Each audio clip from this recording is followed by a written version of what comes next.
In today's video, we will be grading every single team for the 2025 draft, and we will be basing these grades off of a couple of factors. Expectations for each selection, how much the player can make an impact in their rookie season and even year 2 and year 3 and beyond, the positional value, and potentially players that they chose over the said players. And we'll discuss this within each selection, and there is a lot to break down. There are 32 teams to dive into, and we are going to start with the Tennessee Titans. So when you go through this draft, obviously I like the selection of Cam Ward. We know Will Levis is not the long-term answer. We saw that in all of 2024, and I like this pick for a couple of reasons. They have a legitimate guy to build around and to sell to the fan base, and a guy that they can have hope in that eventually, hey, we can beat CJ Stroud and the Texans when it matters, and we can eventually win the AFC South. I think a good pro comparison for Cam Ward would be kind of a blend between Jordan Love and Caleb Williams, a guy that at times will make really top-tier elite throws that Jordan and Caleb do, and also at times that Jordan and Caleb unfortunately do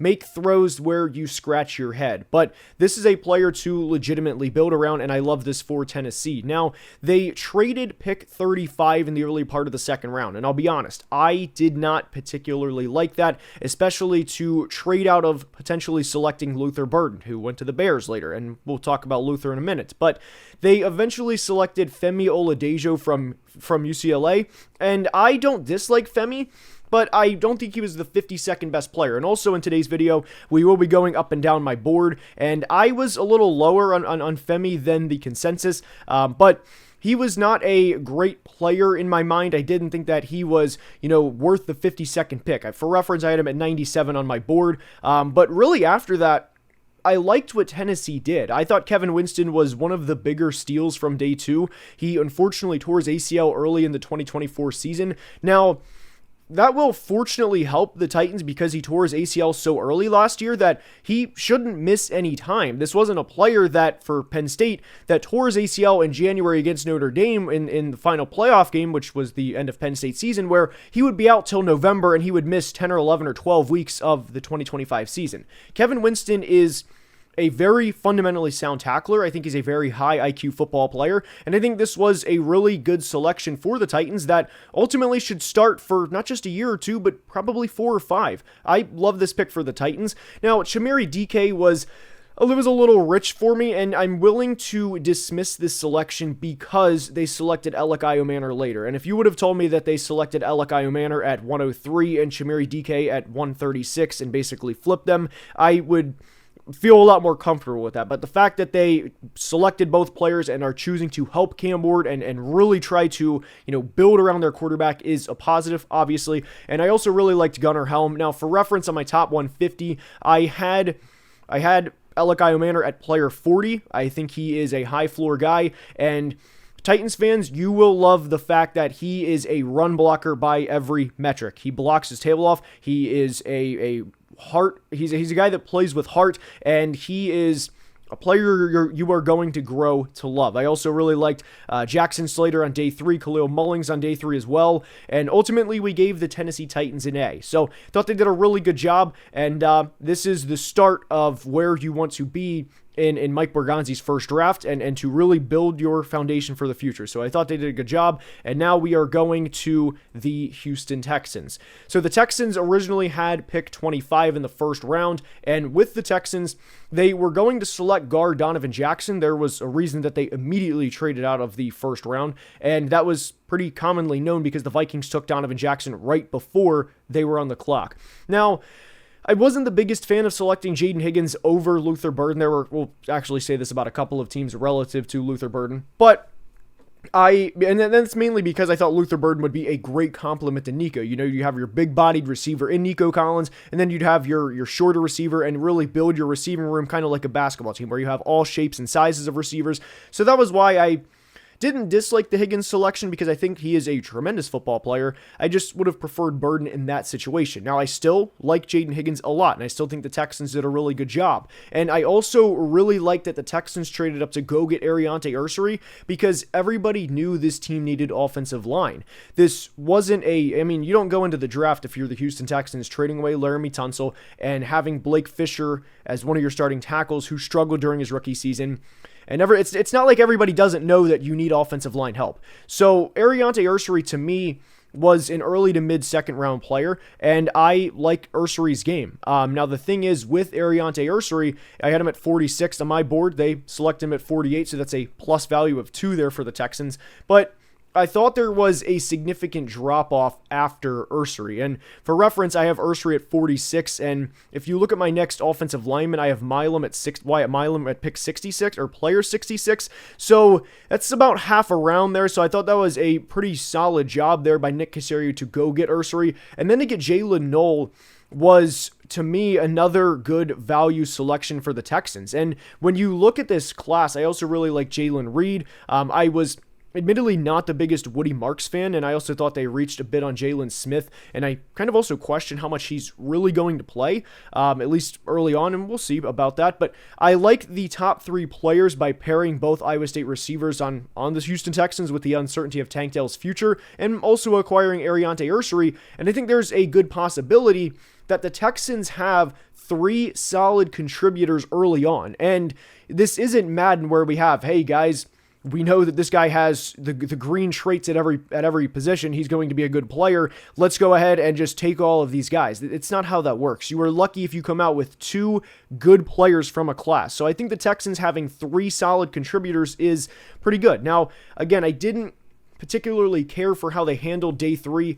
Graham Mertz is a backup quarterback. Hopefully this isn't a Graham Mertz thing. This is obviously a CJ Stroud staying healthy type thing. Hopefully he never has to play for the Texans. And Keontae Hamilton, 224th pick. I'm not going to kill that pick too much. I wouldn't be surprised if he doesn't make the roster. But outside of Jalen Reed, I wasn't the biggest fan of what they did on day 3. But I like the 3 players here, and ultimately we gave the Texans a B+. Now, to go to the Indianapolis Colts, this was a team that desperately needed help at the tight end position. They drafted Tyler Warren at pick 14, and for reference, I had Tyler Warren at number 10 on my big board, right above Colston Loveland. There was, to me, a clear drop-off in the tight end tiers in this draft class, so that was a really good pick for the Colts. JT Tuimoloau at pick 45 is a solid pick. It's not one that I ever think you're going to hear, hey, Tuimoloau had 12 or 13 sacks in a year. I think he is a steady Eddie at the edge position, and there's nothing wrong with that, but I think there is a reason that in a perceived weaker class that he fell to the middle of the second round. And I do like JT Tuimoloau for what he represents, but I'm not going to, get in the war room and swing and just absolutely pound my fist on the table that JT Tuimoloau is this elite of elite player, because I absolutely don't think he is. He's not bad, but he's a high floor guy with a low ceiling, and I had him at 75 on my board.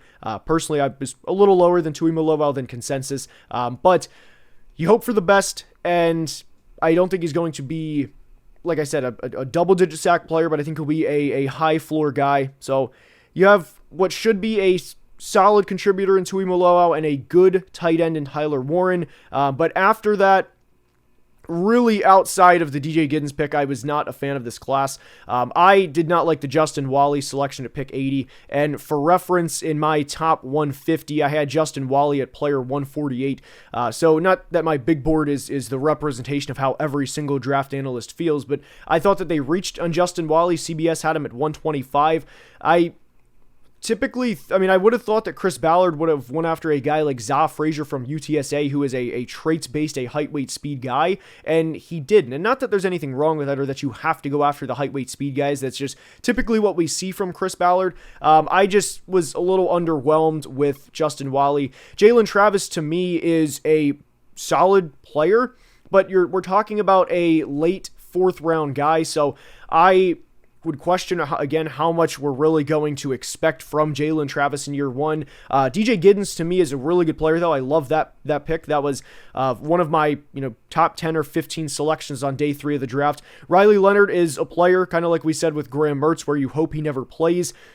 And Tim Smith is a depth defensive lineman. If he plays a couple snaps a game, great. Wouldn't look too much into it. I also really liked Hunter Waller for what he represents, but again, he was the 232nd pick in the draft. So for this team, I was a little underwhelmed. I thought they could have had more impact, and outside of Tyler Warren and Tuimoloau, a little underwhelmed. Like I said, I did like DJ Giddens, but with Jonathan Taylor in front of him, you're naturally going to question how much is he going to play. Now, that's not to say Giddens is a bad pick, because he's obviously not. I think he's a really good pick, but we're talking about the 151st player in the class. That's not going to bump this grade from a B+ to an A+ because they selected DJ Giddens, right? So ultimately, we gave the Colts a B-. Now, with the Jacksonville Jaguars up, they started the draft off with a bang. They selected Travis Hunter. They traded pick 5, pick 36, and next year's 1.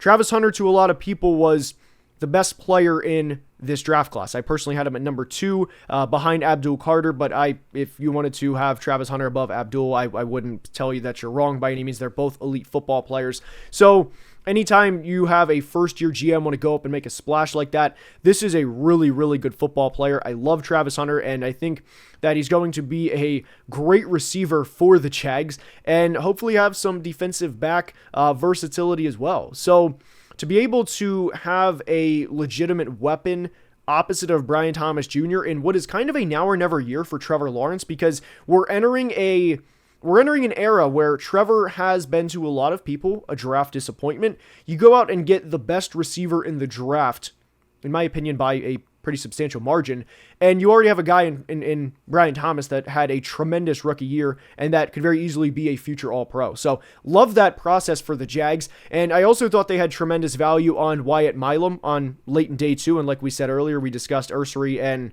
Wyatt Milam. I had Milam at 66. They drafted him at pick 89. I think he can legitimately start at guard, and like we said, you already have a starting receiver from day 1. Caleb Bransall could start at safety. I'm admittedly not the biggest Caleb Bransall guy. I did think that they reached a little bit with this selection, but I loved Milam. I also am a big Bajal Tutin fan, and I think he will... I'm not really that impressed with the Jags backfield or the running back room as it is right now with Tank Bigsby and Travis Etienne. So I think there's a chance that Bajal Tutin could take over this room early. His big knack on him was that he fumbled the football a lot during his time in college. So if he can clean that up, which is a very, that's an issue that he knows about. It's not something that Bajal Tutin is unaware of. If he can simply, hold on to the rock and really, squeeze the rock and keep the football in his arms, I think he's a lot better than the 104th player in this class. That's just his big knock on him. I like Bajal Tutin a lot, and I think there's a chance that Jack Kaiser as well could be a key contributor early on. So when you look at this class, every other pick past 194, you're hoping they make the roster. LaQuint Allen was a fun selection at 236. I did think that they got positive value there. I gave the Jags a B+. I thought that they had a really solid draft, especially by bringing in the best receiver in what is a now or never year for Trevor Lawrence. So all around, thought the Jags did a pretty solid job in James Gladstone's first draft. And James Gladstone, to me, is a GM that looks like he has everything put together. I loved listening to his interview and just how he wants to build a football team. And I think the Jags have a really good GM in James Gladstone, and I'm really eager to see how they build the football team from here. We are headed to the NFC South to discuss the New Orleans Saints, who I thought did a really good job on night 1 by drafting offensive tackle Kelvin Banks. I was a big Kelvin Banks fan throughout the draft process. He allowed a single sack during his final year at Texas, which was completely on Quinn Ewers. If you've seen the clip, then you know exactly what I'm talking about. I had him at player 14 on my board. I think he is the definition of what should be a rock-solid starter as a tackle for the next several years, and he's also only 21 years old, so great job by general manager Mickey Loomis to draft Talisi Fuaga last year and Kelvin Banks this year and effectively have your tackle situation taken care of for what should be the next, not just 2 or 3 years, but the next 5, 6, or 7 years as long as both players stay healthy. So absolutely love that pick, and Saints fans knew that Ryan Ramczyk was going to retire for quite a while. Trevor Penning has unfortunately not worked out, so love this pick for the Saints. Now, Tyler Shuck was a selection I did not like, and I really like the Saints draft really outside the Tyler Shuck selection, mainly at spot 40, or mainly at pick 40. Now, for reference, I had Tyler Shuck personally at 81, and there's a lot of concerns with Tyler Shuck. CBS had him at 117, which I think is pretty low. I think that's really low for who he is. I thought he was a late 2, early 3 type of player, but Tyler Shuck, to me, is a guy that has a lot of red flags. And the age is not the biggest concern. I don't think he has the highest ceiling to begin with, but the durability is a big time concern. And when he gets under pressure, I don't really know how to describe it other than deer in headlights, where he kind of does this thing where he will have a defender just running straight at him, and he will kind of like he'll just kind of like, and just throw the ball away type thing, right? So I'm not the biggest Tyler Shuck fan, and whether that would be at pick 40. Now, if you drafted him at pick 71, pick 93, where you took Vernon Broughton or Jonas Sanker, I would be fine with that. So that's really my only knock with the Saints, and really their first 7 or 8 picks, right? I liked every other selection inside the top 200. And like I said, once you get to 248 and 254, you're hoping these guys make the roster. But I really liked Vernon Broughton, and I think one of the biggest things that the Saints needed, and Saints fans especially know this, was the ability to stop the run. You are in a division with Bijan Robinson and Tyler Algier and Bucky Irving, who had a tremendous rookie season for the Buccaneers last year. You have to stop the run better than what New Orleans did. Vernon Broughton immediately helps that. So the Saints have now spent a first-round pick on an offensive or defensive lineman for, I want to say, 6 out of the past 7 years, and I'm fine with that, with Kelvin Banks being a good player, and like I said, Vernon Broughton in the 3rd round's good value, and then Jonas Sanker is a solid player. I think he can certainly upgrade the safety room, which is key. So when you look at upgrading your football team, Danny Stutzman I thought was good value in the 4th round. I think he can legitimately start for this football team. Quincy Riley, again, I thought was good value, can upgrade the corner room. And Devin Neal, to me, was really good value late on day 3. And I actually tweeted that I love this selection. Alvin Kamara will be 30 years old this year, so you have to start to look beyond Alvin Kamara. I thought that 2024 was going to be his final year in New Orleans. They signed him to an extension, but Devin Neal can certainly be a guy, not to replace Alvin Kamara and have the production that Kamara had throughout his Saints career, but he can be a guy that can legitimately start games for you in 2025 and beyond. My biggest knock, like I said, with the Saints was Tyler Shuck at pick 40, mainly because I asked the question of, is he ever going to win anything of note as a starting quarterback? Now, wins are not like, the QB stat where, okay, Jalen Hurts is better than Josh Allen because of a Super Bowl, and I'm not saying that. But my point is, are you going to go into a Detroit? Are you going to go into a Philly with Tyler Shuck as your starting quarterback and win? And I think the answer is no on that. And then it's also a negative that he is 26 years old. I didn't like that pick, so that brings the grade down. I personally gave the Saints draft a B+. If you wanted to give it an A-, even an A, I think you could justify that, but because of the Shuck selection at pick 40, I gave it a B+. I hope I'm wrong in that. I hope Tyler proves me wrong, but I was not the biggest Tyler Shuck fan inside the top 40. So, Saints B+. Now, to move on to the Atlanta Falcons. This was a team that frustrated me on night 1 because of the trade value.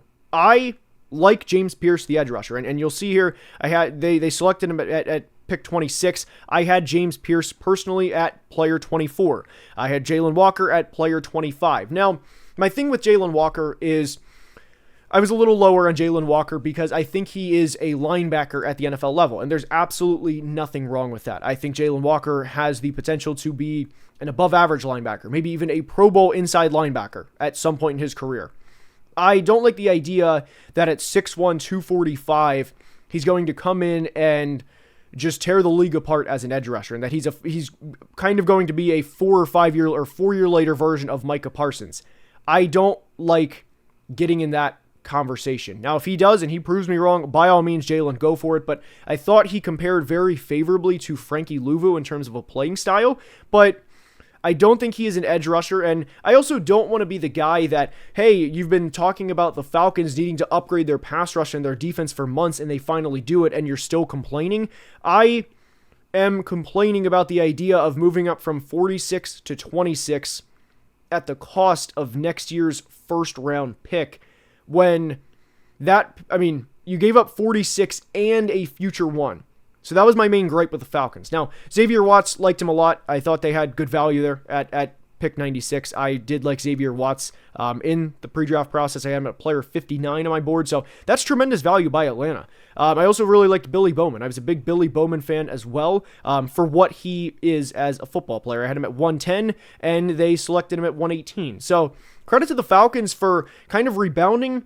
The big knock on me was the future one. So outside of that, I like the players they brought in, and they significantly upgraded the defense, which was critical, and everybody has, myself included, has been wanting this team to select an edge for a long time.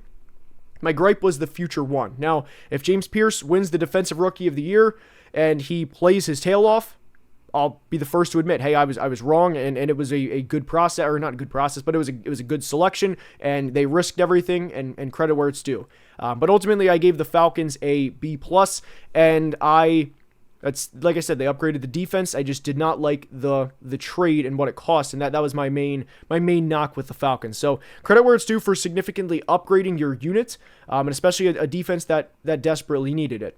Now, we go to the Tampa Bay Buccaneers, and the Buccaneers are a team that plays in a smaller city and metropolitan area in the Tampa and St. Pete and Clearwater area, relative to the New York Cities and the Los Angeleses and the Miamis and the Houstons, Philly, Chicago, right?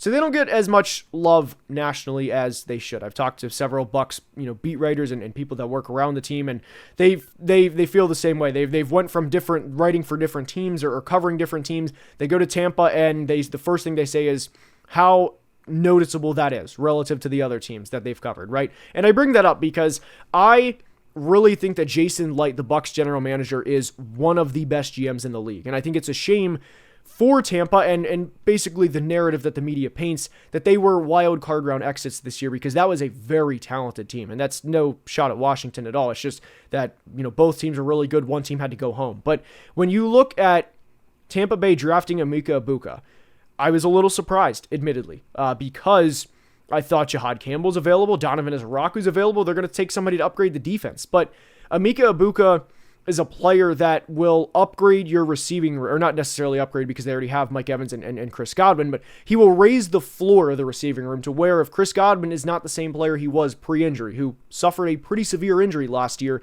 that he will be at minimum a good safety blanket. And I love Egbuka. To me, he is a professional. I think he is going to be a guy that plays, 6 to 8 years and should be at minimum a 750 or 800 yard guy per year. Now, the only thing that I worry about with Egbuka early on is the crowded receiving room, but Mike Evans is 32 years old. Chris Godwin's future is uncertain at this point. Jalen McMillan was a third-round pick last year. I like him. He had 7 receiving touchdowns last year, but Egbuka is a really, really good football player, and I think if anything was proven last year, you can never have enough receivers, and for that matter, corners and pass rushers too.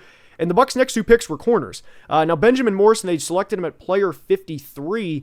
I had Benjamin Morrison at player 36, and then they also selected Jacob Parrish, who I like Jacob Parrish a lot for who he was as a player. I had him at player 67, so for Tampa to draft my 36th and 67th player at 53 and 84, that's plus 17 for each selection.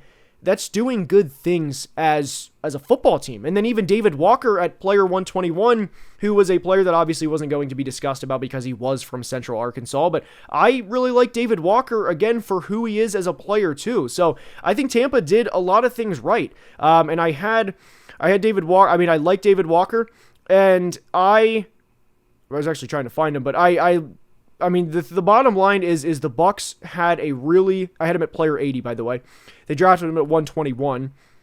They had such a good draft process. There's no pick here where I think that, man, they didn't get good value. Man, they did this wrong. Elijah Roberts is a tweener. If anybody is going to coach him up to his potential, it could very well be Todd Bowles, because Todd Bowles is a good defensive coach, and I trust his vision with Elijah Roberts. Now, I don't think he's going to be a multiple-time Pro Bowler, and that they drafted the steal of the draft at 157, but I thought they got good value. And even Tez Johnson, who I mean, he's 154 pounds. I don't expect too much from Tez Johnson, but the fact of the matter is they got good value at player 235. Ultimately, we gave the Buccaneers an A. If you want to give them an A+ because of the value they received everywhere, I wouldn't push back against that, but I gave him an A because I'm really trying to limit the A+s. I don't want to say, hey, this team did good things. All right, let's just smack an A+ grade on it. But Tampa, phenomenal job, and I would also like to add, if you want to give him an A+, by all means, go for it. Carolina's up, and I really thought the NFC South they all significantly upgraded their rosters, and I cannot credit Dan Morgan enough for selecting Tetairoa McMillan, number 8 overall. There was a lot of rumors pre-draft that, oh, well, Tetairoa McMillan's not that good. He's good, but he's not that good, and he's going to fall. And there's actually a chance that, maybe Denver gets him at 20. Maybe Green Bay gets him at 23. And Dan Morgan just put those rumors aside. He selected him at number 8 overall. Now, I'm going to be honest. I don't understand CBS's grading here. They have him at player 5. They gave it a C. I don't understand that particular part. But look, I love the selection. I had Tet at pick 8 or player 8 on my board, and he is a player that immediately upgrades the receiving room. Not raises the floor, which he also does, but immediately upgrades the receiving room for a room that had Adam Thielen, Xavier Legette, and Jalen Coker. Not that anything's wrong with those players, but I don't think any of those guys, especially a 35-year-old Adam Thielen, is going to tear the league apart next year and be the reason that Bryce Young goes from a 10-game guy at the end of the 24 season to potential Pro Bowler in 2025, right? So love Tetairoa McMillan. He should be the wide receiver 1 in that room pretty quickly, and that was a good selection for a receiver-needy team. Now, one of my favorite picks on day 2 was Nick Scorton. I was a big Nick Scorton guy all throughout the pre-draft process. For reference here, I had him at player 22 on my board, and Nick Scorton had a tough road throughout his college career. He was a first-round prospect entering the 24 season. His 23 season at Purdue, he was around 257 to 260. A&M had him bulk up to 285. Obviously, when you put on 25 pounds, you're not going to be as explosive as a player, and that showed on his tape last year. Now, in the pre-draft process this year at the Combine, he weighed in at around 257, 260, so he's back down to the player that he was at Purdue, and Carolina obviously needed edge in the worst way. I mean, their defense last year was atrocious because they didn't have good football players on their defense outside of a few guys. It also didn't help that Derek Brown got hurt, and J.C. Horn cannot cover guys for 9 seconds. It's not going to happen. It's not a good recipe for success. So for Carolina to attack the edge positions by bringing in Nick Scorton and Princely Umanmielen. Now, I had Princely at player 52.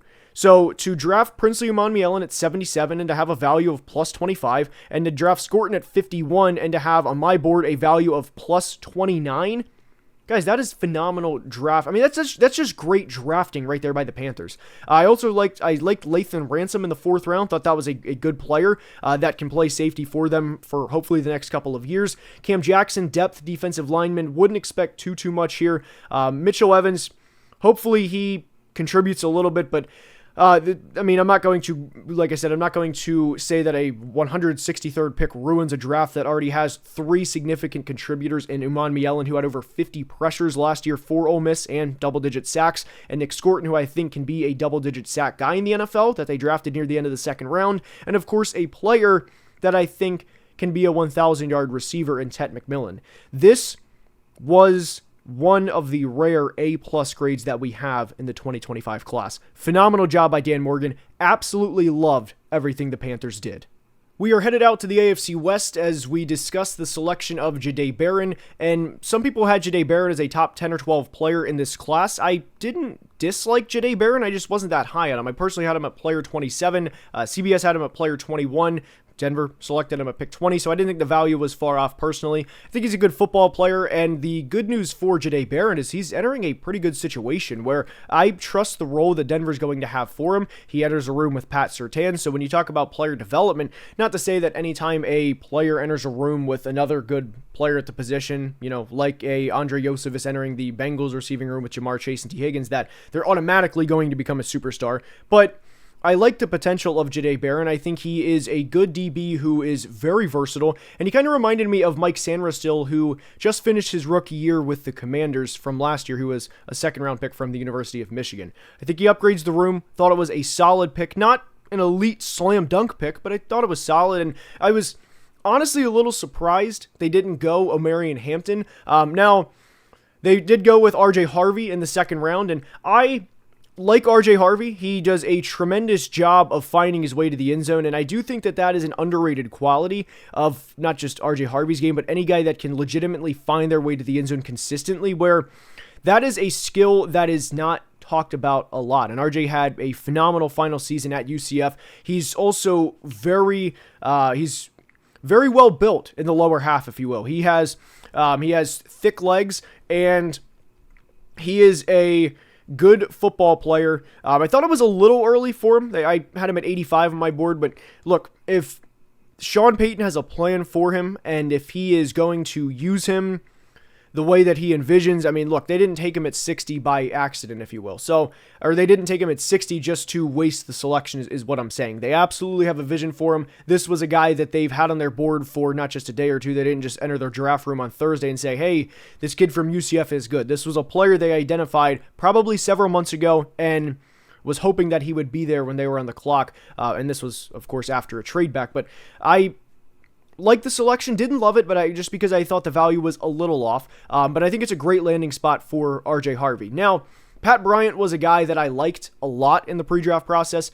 Now, personally, I had Pat Bryant at player 130, and they selected him at 74. I thought Bryant was going to be a day 3 guy, and CBS actually had him at 181. But he reminds me, he's just a big-bodied receiver that is going to be a guy that Bo Nix can throw the ball down the boundary, and he's a guy that can absolutely win the jump ball. He is an underrated route runner as well for his size. I did think 74 was a little rich, but they're eventually going to have to replace Courtland Sutton, and that's, I mean, not to say that Pat Bryant is the next Courtland Sutton, but he's a guy that can develop, and I really do like him as a football player, and we'll see how this pick pans out. Savion Jones, good depth piece. I don't have much to say about Savion other than that I hope that he works out and that he's going to be a rotational player early on. I don't think he's going to play over Zach Allen, that he's going to, take the starting job from him in year 1, but he can be a key contributor, a guy that can come in pass rushing situations and get after the quarterback, because one of the biggest things about the AFC West is you are going to have to get after the quarterback. So like the depth piece there, and I thought they had pretty decent value with Savion at pick 101 rather, and at pick 134 they selected Q Robinson.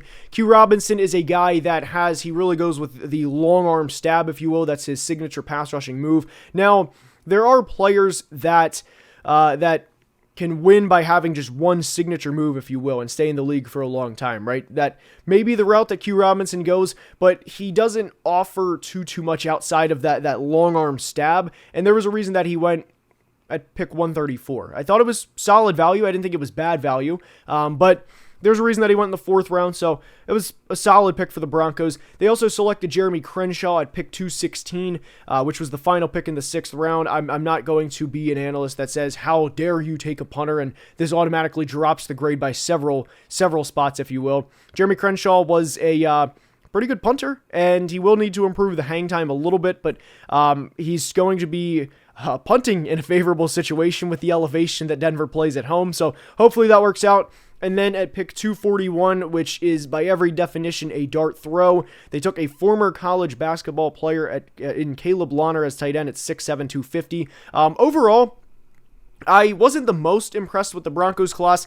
I didn't dislike it. I thought they drafted rock-solid football players, but overall we gave this draft class a B-. Like I said, I didn't think it was bad. I just wasn't, hey man, we are absolutely killing it, but I do like the idea of RJ Harvey developing and Sean Payton developing him, because he does those things with running backs, and he is a really good offensive-minded coach, one of the best ever, you could say. So while it was a little bit lower on RJ Harvey than where he was selected, I trust the landing spot and ultimately trust the offensive mind. Now with the Raiders up, they had Ashton Genty. They selected him in the 1st round. Loved it.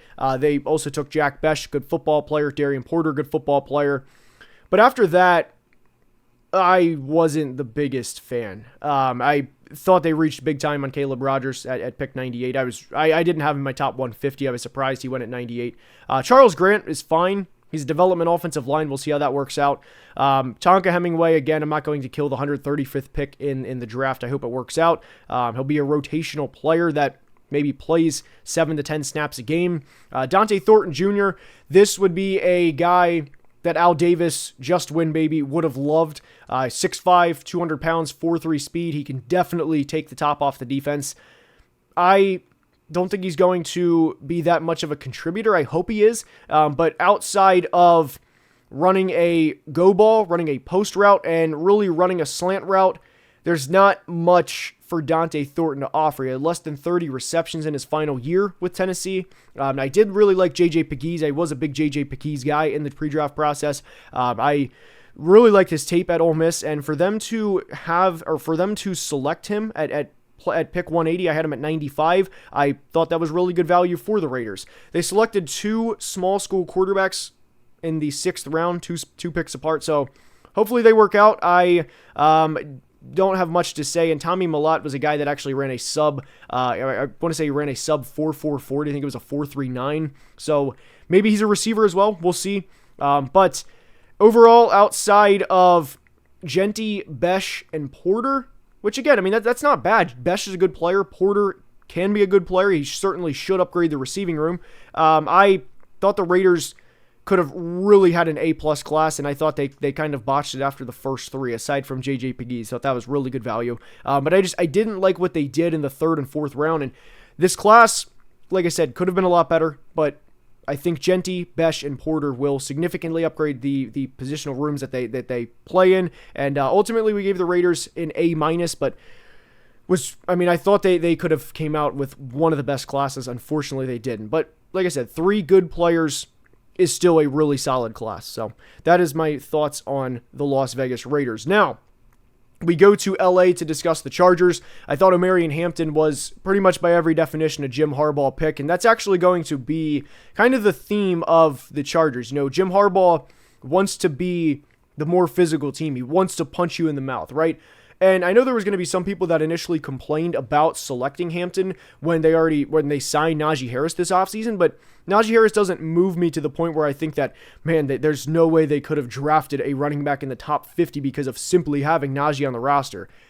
In theory, he's ran for 1,000 yards in 4 straight years, but he's not really good. He's not bad, but he's not, man, we can't draft a running back because of Najee Harris. There's also a reason the Steelers let him go. But the Chargers, like Omarion Hampton, I wasn't the biggest Trey Harris guy. I wasn't the biggest Trey Harris guy. Not that he's a bad player. I just hope he works out. They are building the receiver room, you know, with Ladd as the smaller guy. Trey Harris is building it the way that they would want. He's also a pretty good run blocker, but I didn't necessarily love the value. Jamari Caldwell, though, was a player that I liked because in this division, you are going to have to stop the run. And Jamari Caldwell, to me, is a fire hydrant at defensive tackle. He is a guy that you're going to have to run around. You're not going to run through. You place him in the middle of the defense, and he is going to stand there. He's going to eat up blocks, and you're going to have to, whether you choose the B gap, whether you go with the backside A gap,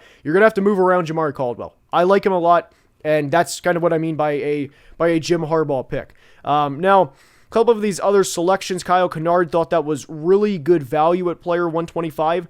They had to replace Joey Bosa, who signed with the Bills this offseason, who also has not had the most perfect attendance throughout really his entire career. So like the value there at pick 125, and Khalil Mack is also really getting up there in age. Keandre Lambert-Smith is a day 3 receiver. Wouldn't expect too much from him. Hopefully it works out, but he's a pretty fast receiver. He's not all that nuanced in his routes, and there's a reason that he fell to the 5th round. Oronde Gadsden, there's a reason he was pick 165. He is, despite being 6'5", 243, he is very much a big receiver. This is actually in some ways like an anti-Harbaugh pick, but I like him for what he represents. Now, there were times throughout the pre-draft process where guys would mock him, late day 2, early day 3 in that 100 to 110 range, and I did not like that. I do like the value at pick 165. And the last player that I will highlight for the Chargers is R.J. Mickens. Thought that was really good value. Thought that was, I don't want to say that every player that has good value is a draft steal, but I thought it was approaching draft steal territory. And I thought the Chargers did overall an okay job, and ultimately we gave the Chargers a B. I didn't care for the Trey Harris selection. Jamari Caldwell, there's certainly going to be questions about, despite me liking the player, there's going to be questions about, well, how much is he actually going to play? He's definitely a 2-down player at this point. You don't really want him 3rd and 12. Let's get after the quarterback. That's not his strength, or that's not his strength, rather. So it gave them a B. Now, with the Kansas City Chiefs, the biggest thing with teams is you want to, you're also basing the grade off of expectations, right? And that was kind of why, we gave the Chargers a little bit of a lower grade. But if Josh Simmons works out and if he's healthy, I think that this I think he could be the best offensive tackle in this class. And I am a firm believer that if Josh Simmons stayed healthy last year, he would have been selected number 4 overall by the New England Patriots over Will Campbell. I love his game. He reminds me a lot of Christian Darrisaw. He is a very, very good player. And one thing I will not talk about is a player's medicals and say, well, Josh Simmons tore his patellar. He will be exactly 72.4% of the player he was. So instead of him being Christian Darrisaw, he's actually going to be, Christian Darrisaw light, and he'll never maximize his full potential, right? I'm not going to talk about a player's medicals other than to note them, because I am not going to pretend that I'm a doctor, and I'm not going to pretend that I know how Josh Simmons personally is doing regarding that. I hope he's doing well. But if he pans out, he's going to be a Pro Bowl tackle. Omar Norman Lott, I think, is a tremendous player, or a great selection to pair next to Chris Jones. He only played 84 run defense snaps last year. So there's definitely questions about how he's going to be. Did the Tennessee coaches keep him out of run situations specifically because they don't trust him against the run? I can't answer that at this point in time either, but the reality is the Chiefs got their rear ends kicked in the Super Bowl because there was pressure constantly in Patrick Mahomes' face, right? So they drafted a defensive tackle that will continuously push the pocket and get after the quarterback. And I like Omar Norman a lot, ironically, a lot. And I think that was a very good selection. Now, I thought they reached on their next 2 picks in Ashton Gillotte and Noel Williams. But what I will say is, if you would switch Jalen Royals and Ashton Gillotte and basically say, hey, we took Royals at 66, Gillotte at 133, then I'm feeling a lot different about this class. I thought the Chiefs overall did a really solid job, and I love this class. Brashard Smith is, I know we just talked about the draft steal part, but he really is a draft steal to select him at 228. That could be a player that legitimately contributes and isn't just a guy that barely makes the roster as player 52 of the 53-man. I would actually be more surprised if Brashard Smith wasn't a decent contributor in year 1. So overall, I really, really like this Chiefs class. And for them to start their draft at pick 31 and to walk out with Josh Simmons, Omar Norman Lott, and Jalen Royals, all of which should contribute in year 1, and even Brashard Smith and Jeffrey Bassa, who I thought was a pretty solid player as well, I gave the Chiefs an A grade. I thought they did a really good job, and Brett Veach continues to build his team the right way, and there's a reason that they are in Super Bowls and AFC championships year in and year out, and it's because a lot of the time they do April the right way. Out to the NFC West, where we are starting with the Los Angeles Rams, and I really thought after night 1 that the Rams had a definitive, clear plan and that they were absolutely going to kill it. They were going to have one of the best 2025 drafts, but I was a little underwhelmed. I like Terrence Ferguson for who he is as a player. I don't like the idea of selecting Terrence Ferguson at pick 46. Now, CBS had him as their 84th player. I personally had him as player 100, and I think Terrence Ferguson is a solid tight end. I think he's a player that can catch 40 to 50 balls a year. If that's worth the 46th pick to you, by all means, go for it. I personally would not grade this an A the way CBS did, and they actually went A's down the board for the first couple of picks, but I think he is a pretty limited player. Now, I do like the wherewithal to draft Terrence Ferguson with knowing that Tyler Higbee is 32 years old. It's probably his final year with the team this year. But I thought it was a little bit of a reach. I thought they honestly could have traded down again. Now, I don't know what was going on in the room at that time, if they even had the opportunity to trade down again. But I do know there were several really good football players on the board when Terrence Ferguson was selected that I personally would have preferred for the Rams. I thought there were a couple of better corners at their respective position, and one that I go back to is Darian Porter was available. That personally would have helped the Rams a lot more than what I think Terrence Ferguson will. And then after that, I didn't really care for what the Rams did until late in day 3. Josiah Stewart, I do think, is a solid player. I don't think that Josiah Stewart, especially with Jared Verse and Byron Young already on the roster, is going to make up and, kind of represent an entire draft class on his own. Again, I like Josiah Stewart as a player. He is a high motor player by every definition. He is going to be a fan favorite. I'll say that right away. He's a player that fans are going to love because he's going to be the dirty workman. He will be the guy that, is taking on 300-pound guys at 250. He's going to throw his shoulder into it with absolutely everything he has. I had him at player 84 in my board. They've selected him at pick 90. So I thought it was a little bit of a plus value for the Rams. So I did like that selection, but Jarquez Hunter in the 4th round was one I kind of scratched my head on, just because they already have Kyren Williams and they selected Blake Corum in the top 85 last year. And not only that, I also thought there were better running backs available than Jarquez Hunter, most notably Damian Martinez, who the Seattle Seahawks actually took later in the draft. I had Martinez as my 82nd best player, and there were a couple of other running backs that were available as well at that point that I also thought were better than Jarquez Hunter. So that was one I didn't understand. Ty Hamilton from Ohio State, now that we are well into the 5th round, again, I'm not going to absolutely destroy this pick, because whether it's Ty Hamilton, whether it's another interior defensive lineman that was taken at pick 148, behind Kobe Turner and behind Braden Fisk, there's only so many snaps to go around. So I'm not going to say that Ty Hamilton even brings this grade down further, because he doesn't. Now CBS has him as their 215th best player. I didn't think it was a plus 70 reach the way that CBS does, or minus 70, I guess, reach, but that pick kind of is what it is. Now, I don't want to completely kill the class because I absolutely loved Chris Paul Jr. I thought he was a high floor player, and I can't wait to see how Chris Shula uses him in 2025. He is a very rangy linebacker. Now, the one thing with Chris Paul Jr. is he's a little light as a linebacker. You can see that he's 222, and he plays like he's 222, but he's good in coverage. He is a good tackler, and he's actually one of the most fundamentally sound tacklers in this class, where he doesn't miss a lot of them. So for them to take him at pick 172, for reference, I had Chris Paul. I know I had him in my top 100 because I was pretty high in Chris Paul. I had him at 76. And then to take Kanata Mumpfield, a 7th round receiver who I actually had at player 149.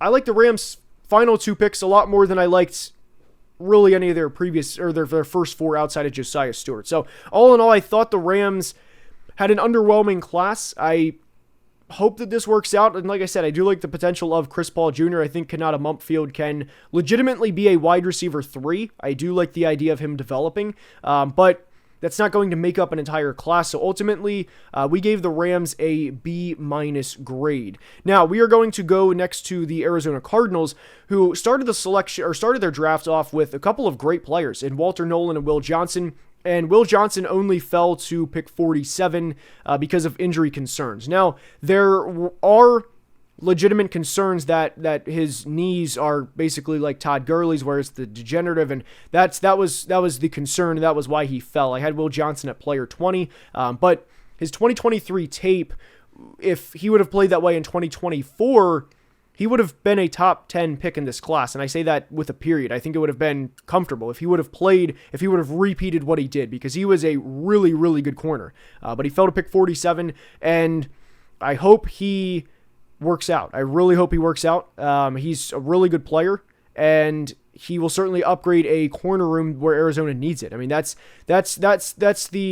the story of the first 2 picks for the Cardinals. Walter Nolan, Darius Robinson, Josh Sweat, and B.J. Ojolari is a really good front 4, and I really like to look where head coaches came from and how they kind of build their team. And of course, Jonathan Gannon came from Philly, who in his final year back in 22 had several guys on that team in which they went to the Super Bowl, whether it was Josh Sweat, who is now his player, or a player that will play for him again, and Hassan Reddick, and everybody else, Javon Hargrave, Fletcher Cox, Brandon Graham. Pass rush on pass rush on pass rush, and I love Walter Nolan going to the Arizona Cardinals. Now, outside of that, Jordan Burch to me is a project. I was not the biggest fan of this selection. He is not the best player. I thought it was a little bit of a reach. I think there's a big difference between Jordan Burch going at 78 and then a team for reference with the Carolina Panthers selecting Princely Umanmielen at player 77. Now, I know it's easy to say that in hindsight. I think there's a wild difference between the two. So after the first 2 players, I wasn't the biggest fan of their class. Cody Simon is a player that you hope can develop. You hope that can get maybe 15, 20 snaps a game. I don't think he's going to be a starting linebacker, at least for a long time. And then you get player 174 and beyond. Hayden Connor, again, hopefully he makes the roster. I wouldn't be surprised if he didn't, but hopefully he's a depth guy that sticks around for a little bit. There's not a lot of expectations for the 211th pick, so not going to kill that one. Same thing with Keaton Crawford, the safety from Nevada. Hopefully he makes the roster. But Denzel Burke is a dart throw that I'm fine with. I like this dart throw at player 174. There's a couple of positions, pass rush and corners, of course, a big one, where to me you can never have enough depth. So the fact that you're throwing a dart throw at a guy that could have been a second round pick at a point, I'm fine with that for the Arizona Cardinals. And ultimately we gave them a B+. Now, the San Francisco 49ers are up. And if you guys have been following my draft coverage at all, you know I'm not a fan of, or at least I wasn't a fan of a couple of things they did. The first 2 days specifically, I thought they reached big time. Micah Williams, they selected him at pick 11. I had Michael at player 32. Admittedly, I was a little lower on Michael because I think he's pretty raw as a player. They selected Alfred Collins at 43. And I'll be honest, I like Alfred Collins a lot. And they selected him I had him at player 71. They took him at 43. Now, 49ers fans, before you tell me that I don't know anything and that I'm just some dumb YouTuber spouting off that John Lynch knows more football than me. First off, obviously he does. He's a general manager of an NFL team. I'm not saying that I know more than John Lynch, and I want you guys to at least hear me out because I think you're going to like where we end up with the 49ers. Actually, let me get this next part out of the way first, because I really did not like Nick Martin. I thought Chris Paul Jr. was a much better player than him, who was selected 100 picks later. I didn't think Nick Martin was a top 200 player, and I also thought Upton Stout was about 50 to 60 spots too early. Didn't like those 2 picks, but now let's reel it in and let's, have the good conversation here. CJ West was a phenomenal pick for the San Francisco 49ers. And for reference, I had CJ West. Where did I have CJ West? I know I liked his game. I had him at player 91. They took him at 113. That is positive draft value. So what I'm saying is right now, they have Micah Williams, who at minimum is a good run defending edge. They have Alfred Collins, who is a 330-pound bowling ball in the middle of the defense. They have CJ West, who is also 315, 320 pounds, guy that you can stick in the middle of the defense. This team desperately needed to get better at stopping the run. And because they're also about to pay Brock Purdy, they needed to have good players that are cheap, which is what they had in Brock Purdy for the past 4 years. So I absolutely love the idea of Micah Williams, Alfred Collins, and CJ West in the run defense game. I just think that it was a little rich for where they selected those guys. Now, what I will also say is I like Jordan James at pick 147, and I didn't like Jordan Watkins at 138, I'll be honest. I also didn't like I didn't like Curtis Rourke, but again, I'm not going to criticize the pick 227. Just that is kind of what it is. Connor Colby, I actually did like at pick 249. I think there is a chance that he makes the roster and can hang around for a couple of years, so I did like that pick. And Junior Bergen, pick 252 from Montana, hopefully makes the roster, but not much to say other than that. But what I will say, Micah Williams, if there's a player that is going to work out, that will play opposite of Nick Bosa, that will be coached by Bob Saleh, who is a good defensive coordinator. I think Bob Saleh is the definition of a great coordinator, bad head coach, but a great defensive coordinator. If there is anybody that is going to maximize Micah Williams, who is very much a project player, I think it would be Bob Saleh, especially in a defense where he's going to play opposite of Nick Bosa. So while I do think the 49ers reached on Michael, even Alfred Collins, because I don't think Alfred Collins is going to play all that much in pass rushing situations, and I do like CJ West a lot, and I don't like Nick Martin or Upton Stout. I do think that there's a very good chance the 49ers walk out of this class with 3 solid defensive linemen that I just personally had lower than where they were selected. So that is where we overall round trip, if you will, go with the San Francisco 49ers. Now the grade, mainly because I didn't like 2 selections in the top 100, and I really, really did not like these picks for where they were. We ultimately gave them a C+, but like I said, I do think for any of the teams in today's video, that if there is a team that can develop these guys, and especially Micah Williams, and get the most out of them, it is the San Francisco 49ers. So now if you want to say that, hey, I don't know anything and that, I'm an idiot, by all means, go for it. But I at least wanted to explain all of that. But I thought they reached on several players, and that was kind of, that was my synopsis of the 49ers. I think they're going to be a much, much better run defensive team next year. And if that is what you get out of a draft class and teams can't run the football on you, by all means, go for it. That grade would improve significantly. And if they do prove me wrong, I'll be the first to admit it. Now with Seattle, this was a team that Loved Grace Abel, loved Nicky Manwari, especially for the coaching staff that he's going to with Mike McDonald, who of course knows how to use chess pieces like this. I really like a lot of things that Seattle did, and I also love the Torrey Horton selection. That is a legitimate draft steal. They took him at 166. I had Torrey Horton at player 94, and I'll be honest, I thought I was actually a little lower on Torrey Horton than the consensus, so that was a really good pick. I wasn't the biggest Elijah Arroyo fan at player 50, but when they took Robbie Outs later in the draft, a blocking tight end, that made me feel a lot better about Elijah Arroyo. I kind of thought that they were going to ask Elijah Arroyo to have every tight end responsibility and basically say, hey, buddy, go get on the offensive line, go play next to Abraham Lucas, and go try and fish Nick Bosa out of the trenches, because that, I'm just going to be honest, that would not end well for Elijah Arroyo. That was before they selected Robbie Outs from Alabama. And then to even get Damian Martinez, that again is another draft steal. They selected him at 223. I personally had Martinez at 82 on my board. So to get a plus 140 value, if you will, and even to get Ricky White, who is a fun receiver at pick 238 who could absolutely work out and make the 53 man. This is an all-around phenomenal class. And by the way, Jalen Milroe going to Seattle, great landing spot, because in the absolute worst case, I really think you have a guy that you selected in the top 100 that can obviously throw the football. I mean, he has a cannon of an arm. Now, he's not really polished at all, and there's a reason that he went late third round, but I think in minimum in year one, he's a guy that third and fourth and short in the red zone, you have a guy that you can bring out on the field at any time and be an absolute nuisance to every team you play. So I also really like Riley Mills. I was kind of a Riley Mills throughout the draft process. I liked him for what he is. I liked him as well. Seattle had a hell of a draft class, man. And I don't know how many of you guys follow me on Twitter. I do recommend following me on Twitter at Football Analysis. But I tweeted an absolute masterclass by John Schneider. Even with the concerns that I had with the Elijah Arroyo pick, they alleviated those concerns later.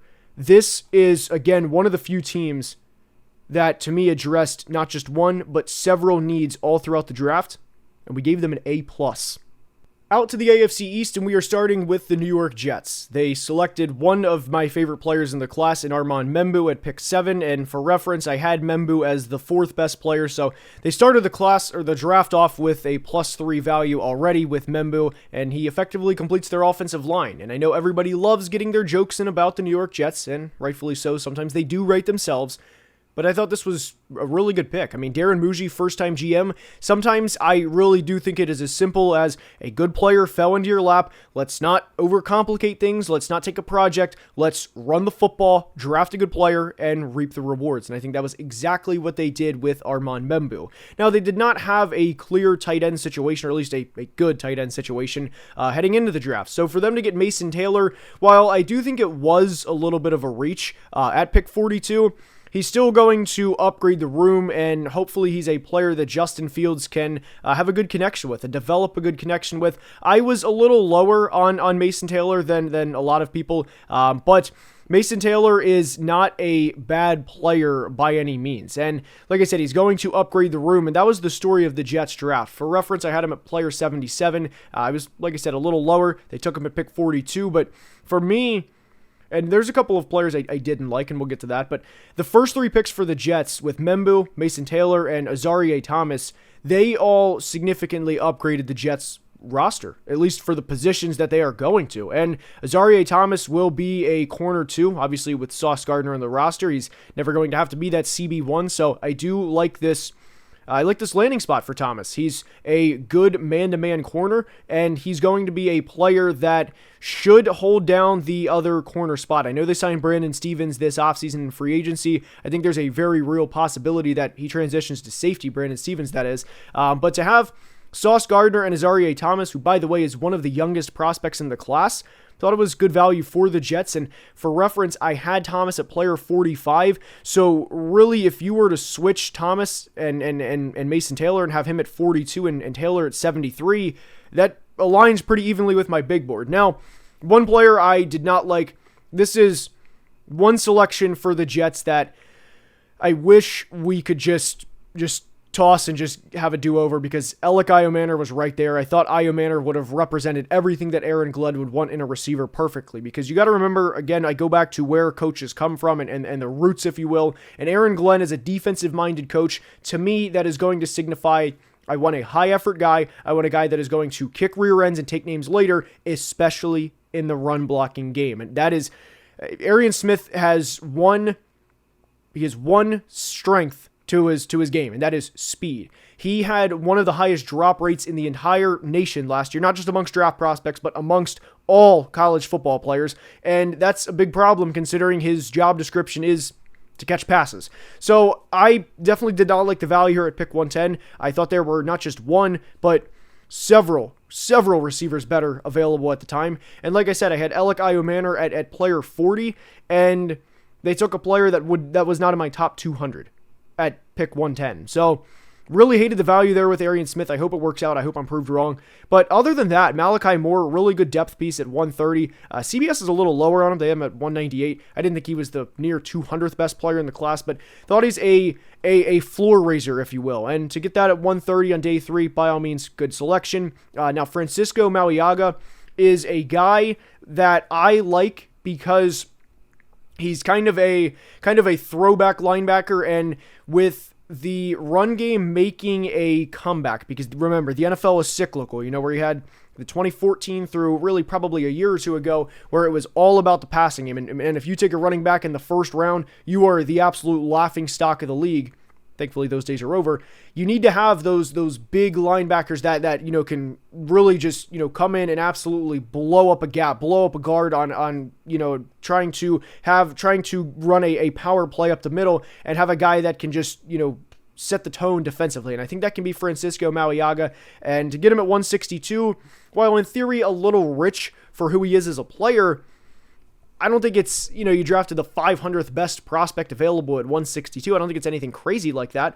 And I think in that linebacking room, he's also not going to be expected to be a legitimate starter probably ever. He's going to be a guy that plays maybe 10 to maybe 15, maybe 20 snaps a game. And I like the selection for the Jets. And Tyler Barron was pretty good value at pick 176 near the end of the 5th round. And again, anytime you can have good value at pick 150 and beyond, I am going to praise that pick every single time, because if you draft the 101st best player at 175, I'm going to be honest, I really don't care what position it is. It is good value, and you are more than likely upgrading where you are in the team, and that's pretty much how I feel about Tyler Barron. So overall, we gave the Jets an A-. All right, now we are going to Miami, where this team, I'll be honest, I was really hoping for more.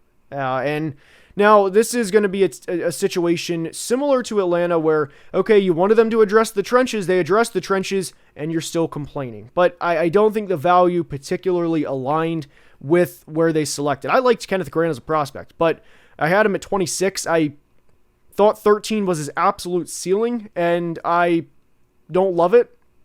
I think there's still, I think he has a ways to go as a pass rusher, and I hope that he works out. But if you have an interior defensive line duo of Grant and Zach Sealer, who Dolphins fans would acknowledge is one of the best kept secrets in all of football, I can talk myself into that. I just thought it was a little rich for Kenneth Grant. Now, Jonas Savaiinaea will upgrade the offensive line room. I was a little lower on Savaiinaea than most. I had him at player 101. They took him at 37. And again, I acknowledge I was lower. CBS had him at player 57 for reference. But I still think even if he is at 57, they take him at 37. That's obviously still a reach. I personally would have preferred Ariante Ursary to Jonas Savaiinaea because he was available at the time. I just didn't really care for the value that Miami had, and those were their only 2 selections in the top 140, which is starting your class on a sour note, because to have negative value on not just one, but both of your first 2 selections, you're setting yourself up for, you're fighting an uphill battle the rest of the way. Jordan Phillips is a player I like a lot. He is, I really like, if you guys haven't figured out by now, I love the fire hydrant defensive tackles where, we're going to stand in the middle of the defense, good luck running around them, and to really, have the young beef in Kenneth Grant and Jordan Phillips, guys that'll be there for hopefully 3-4 years. I can get behind that plan, but when Jordan Phillips is your third selected player in the entire draft, that is really tough to justify. Jason Marshall is a corner that I'm going to be honest, I thought was a priority. UDFA, they take him at 150. Didn't really love that. Dante Trader, I was kind of surprised he was drafted too. Not the biggest Dante Trader fan either. And Ollie Gordon, I will say I do like Ollie Gordon, the running back. I don't know how much he's going to play, but I do like Ollie Gordon. He is a powerful running back. He had a really good 2023 season, had a down 2024 season. I'm fine with Ollie Gordon at 179. Hopefully, with the selection of Savanaia and, hopefully they run the ball more inside the 1 or 2 yard line and he can get a couple of touchdowns next year. That would absolutely justify a 6th round pick on a running back. But when, you're grasping at straws for Jordan Phillips and Ollie Gordon to justify a class, that's not good. Quinn Ewers, I've said before, I'm not a fan. I'm not a Quinn Ewers fan at all. I don't think there is. I'm just going to leave it at that. He's not a good football player. I think he has negative pocket awareness. I just don't like Quinn Ewers. You can just go watch any. You can just go watch any highlight reel for yourself or low light reel, because there's a lot of low light reels. And I will just leave it at that. I mean, he's pick 231. I'm not going to kill the pick too much. Zeke Biggers, actually, I do think was decent value there at pick 253. But again, we're talking about the 253rd pick in the draft. So I wouldn't expect too much there either way. Overall, really underwhelmed with this class. 2 selections in the top 140 is not good. And we gave the Dolphins a C draft grade. Now, for the Buffalo Bills, they started off by selecting corner Maxwell Hairston. I like the pick. Hairston's solid corner, especially, and like we said, we go back to when you are a Buffalo, Baltimore, Kansas City, any of those teams, if you select edge, corner, offensive line, if the value's there, I'm not going, and even Cincinnati for that matter, if the value's there, I'm not going to kill the pick, because chances are you're going to need at least one of those players when it comes around in January, and we need to get after, whether it's Lamar, Mahomes, Burrow, Allen, we need to get after one of those guys, or have a corner defend one of their receivers. That's the reality of where these teams are. If any of those teams, and especially Baltimore, Buffalo, or Kansas City, go to the Super Bowl next year, I would actually be more surprised if it wasn't one of those teams, to be completely honest. So, that being said, corner good. The value was good there with Maxwell Hairston. TJ Sanders, they traded up for. I was pretty surprised they traded up for TJ Sanders. I was really hoping they were going to trade up for either Donovan Ezeraku or Nick Scorton at pick 41. Not that TJ Sanders is a bad football player, because he's not. I just wanted them to get a premier edge rusher, and I really thought that that Ezeraku especially was a first-round edge rusher. Now, for reference, I had TJ Sanders at player 61 on my board. If you would have told me he was anywhere between that 50 and 60 range as a player ranking, I'd be fine with that. But I just was a little underwhelmed for the TJ Sanders trade, given who was available. But they did address the edge position with Landon Jackson with their next selection, and I actually had Landon Jackson at player 54. So for Buffalo to walk out of this class with Maxwell Hairston, who was my 37th best player, and then Landon Jackson, player 54, and TJ Sanders, player 61, that's really good through the first couple of days. Now, I'll be honest, Dayon Walker was this is actually one pick that I don't know why. I don't know how CBS watched the tape and had him at player 47, because he is not, he's not a good player. He doesn't play with leverage. He doesn't play with strength. He is a very large human being. He's a guy that you walk off the bus. That's about all he is right now. I thought he was going to maybe be a early to mid 7th round pick for somebody to take a shot on him. That's really the one gripe that I have with this class. But positively, I will say, Chase Lunt at pick 206, I did like a lot. I also liked Caden Prater at 240. I like Dorian Strong at 177. And Jackson Halls is, I know, but Bills fans see tight end. They might see that, hey, maybe we have another pass catcher on the team. Jackson Halls is essentially a 6th offensive lineman. I would say this, be surprised if he ever has more than 12 catches in a season. He's going to be a guy that if maybe there's a play where Josh Allen rolls out and he is just running a backside, just a little like 2-yard in route where he's kind of just half pacing the route because he is not a good route runner. He is very much a blocking tight end, kick rear ends, take names later. But I like the value at pick 173. So overall, we gave the Buffalo Bills an A- grade. Now, for the New England Patriots, I really worried about where this team was headed with Drake May. And I like Drake May a lot as a football player. But to enter the season with Vidarian Lowe and Layden Robinson and Garrett Bradbury as your left tackle, left guard, and center is malpractice. That is a bad offensive line. More so Lowe and Layden Robinson. Garrett Bradbury is at least somewhat serviceable. But Will Campbell, good football player, I think, in the worst case, and for any podcast listeners, I'm saying that with air quotations, in the worst case scenario, I think he's a Pro Bowl guard. Best case, he kicks out the tackle, plays at a high level, makes a Pro Bowl a tackle, but worst case scenario, I think he's a Pro Bowl guard. He is a very good player. New England selected him at pick 4. I personally had Will Campbell at player 7. Very good talent. Travion Henderson is a very good running back. Kyle Williams is a very solid receiving prospect. They took him at pick 69. And the Jared Wilson was the 95th pick. So for the Patriots to improve the offense in a significant way and to really give their starting quarterback a chance was huge. And that was the biggest thing that I needed from the Patriots this draft, was to legitimately give Drake May a chance. And they did exactly that. So I absolutely loved everything they did. And by the way, they also took Craig Woodson on day 3. I thought he was a tremendous value player. I liked Craig Woodson a lot. And I do trust Mike Vrabel and the plan that they have with Craig Woodson to develop him. Joshua Farmer, I'm going to be honest, I'm a little lower on Farmer than most, but I still think it was decent value at 137. I thought he spent a lot more time on the ground for an interior defensive lineman than you'd like. I thought he got pushed around quite a bit, but I'm not going to kill the 137th best pick, especially when they took Braden Swinson at pick 146. For reference, Braden Swinson led the SEC in pressures last year, and they took my 43rd best player in the class at 146. And again, there's going to be some people that want to complain about a kicker at 182, but guys, when you draft Will Campbell, Travion Henderson, Kyle Williams, Jared Wilson, Craig Woodson, and Braden Swinson, you can draft a punter. You can draft a long snapper in the 7th round. I don't really care. This is one of the grades, one of the few A+ grade for the New England Patriots.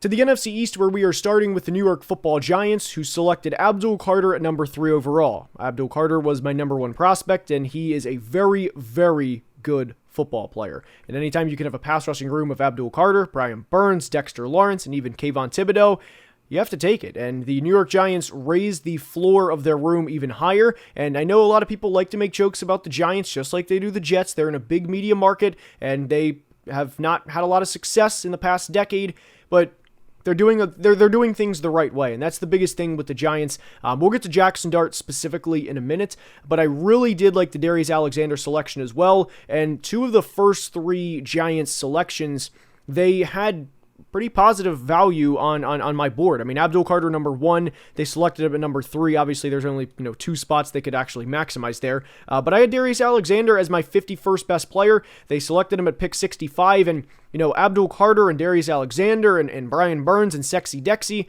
and Kayvon Thibodeau, guys, that is a room. And I don't think it's an exaggeration to say that's the best defensive line in football in terms of getting after the quarterback. I mean, you have not just one guy with maybe another guy if the primary pass rusher is having a good day. Maybe the secondary pass rusher will have a good day. No, this is multiple guys that can get after the quarterback in a big way. And the Giants next year, I really do think are going to win multiple games that you probably don't think they're going to because of the defensive line causing havoc. So I absolutely love the Abdul Carter and Darius Alexander selections. And I even like the idea of Cam Scatterbo pairing next to Tyrone Tracy. And Tyrone Tracy obviously had a really good season for the Giants last year. And to have that power back in Cam Scatterbo, to me, was another really good process for the Giants. I had him at player 72 on my board. CBS, they had him at 133. I disagree with that. But on my board, to have a plus 30 value at pick 105 is really, again,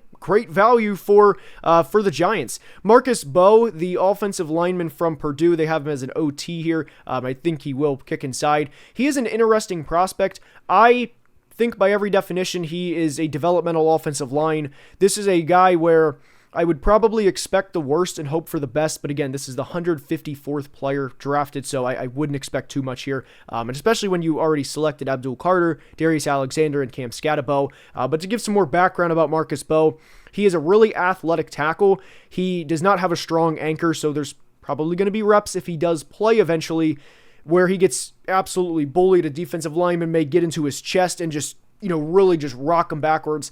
I think that Bowe has a low floor at the NFL level, due in large part to that, but he is an interesting offensive line prospect, and like I said, 5th round pick, wouldn't worry too much about it. Thomas Fidone, 6'5", 250, really fun tight end prospect. It's a dart throw at pick 219. Hopefully he works out, but again, it's pick 219. Wouldn't worry too much about it. Corey Black, corner from Oklahoma State. Good value there for him, but 246th drafted player. Again, wouldn't concern that too much, especially when the talk of this class is going to be Jackson Dart. Now, Jackson Dart going to the Giants, to me, is a good landing spot, because if Jackson Dart was thrown to the Wolves and had to start right away, I significantly worry about him succeeding at the NFL level. And I still do have concerns about Jackson Dart succeeding at the NFL level. I had him at player 55 on my board. But he's a developmental guy. He's going to get to at least learn behind Russ and Jameis, who have had success. And even Jameis has had a lot of success. He's thrown for 30 touchdowns in a year before. And Jameis and Russ in that room, I think they kind of know their role. Now, their job obviously isn't to just say, "Hey, Jackson, hey, buddy, on this play, you have to read the slant, and then you're going to read the check down, and then you're going to read the backside dig in that specific order. Here you go, buddy. This is what we're going to do." Not like that, but just from being a professional standpoint, doing things the right way, answering questions the right way, conducting yourself in a professional manner, and then also when it comes to helping with the film room, I like the landing spot for Jackson Dart as well as Brian Dable. Hopefully buying himself another year as the team's head coach. We'll see how that plays out. But I thought the Giants overall did a really solid job, and ultimately we gave the New York Giants an A- grade. Now, to go to the Dallas Cowboys. The Cowboys are, I thought they had a pretty good draft overall. Tyler Booker, to me, is a good football player. Now, I was a little lower on him when I finalized my board, but over the past week, Tyler Booker really he's rose up my board, man. When you are called the Will Anderson of the offense, and when guys look at you with a not like an admiration, but when they think that you are a high IQ player, you conduct yourself the right way, you're a leader on and off the field, that means a lot to me. Now, that's not in the conversation of, hey, this is the 50th best player, let's take him in the top 5 because he has those traits, but that means a lot to me that you are called the Will Anderson of the offense because you are doing everything the right way. And you just paid Dak Prescott $240 million, a near $250 million. You have to protect him. So I like that pick at pick 12. And now, again, I do think it was a bit of a reach, but if you wanted to kind of flip Azaraku and Booker, and you can see on my board here that I had Booker at 35 and I had Azaraku at 17. So if you want to flip those values, by all means go for it. But Azaraku at pick 44, I'll be honest, I don't know why he fell to pick 44. To me, his tape was clean. He had 15 or 16 sacks during his final year at Boston College. He finished his career with a 14 pressure game against Pitt. He's a really good football player, and he is going to be such a good Robin to Micah Parsons' Batman. This is a great player, and for the next couple of years, you're going to have to pay Micah that top money. But whenever I think of building a team, I don't think of it, okay, we have $40 million in Micah. I personally think of it as we'll have $40 million in Micah, and we'll have, $3 or $4 million in Azaraku. So we have an average of $22 million at the edge position rather than 40 or 41 in Micah, if that makes sense. Tremendous value for the Cowboys. I don't know why this grade is not an A+. Azaraku, great player. He's going to be, he should be a really good player for the Cowboys. Love that. Love the value there. Savone Ravel is a good prospect. He unfortunately tore his ACL in last October. I had him as my 41st best player. They drafted him at 76. And I'll just say this. I don't want to make light of a torn ACL. That's obviously a very, very serious injury, but it's a torn ACL. This is not something that has not been came back from before. Now, maybe not the level of Adrian Peterson, but this is not an uncommon injury. Unfortunately, torn ACLs happen a lot more than anyone would like. But my point is, it's not a crazy thought to think that Savone Ravel can be a really good, legitimate starting corner that they selected in the 3rd round. Now, my only real complaint with the Cowboys was not legitimately selecting a running back in a really good class. And the one, I know that I've said several times that, hey, I'm not going to complain about a player at, past the 200 mark. The one that I am going to complain about here is Jay Toya along the defensive line when Damian Martinez was available. At 217, the Seahawks took him at 223, and I had Damian Martinez 82nd on my board.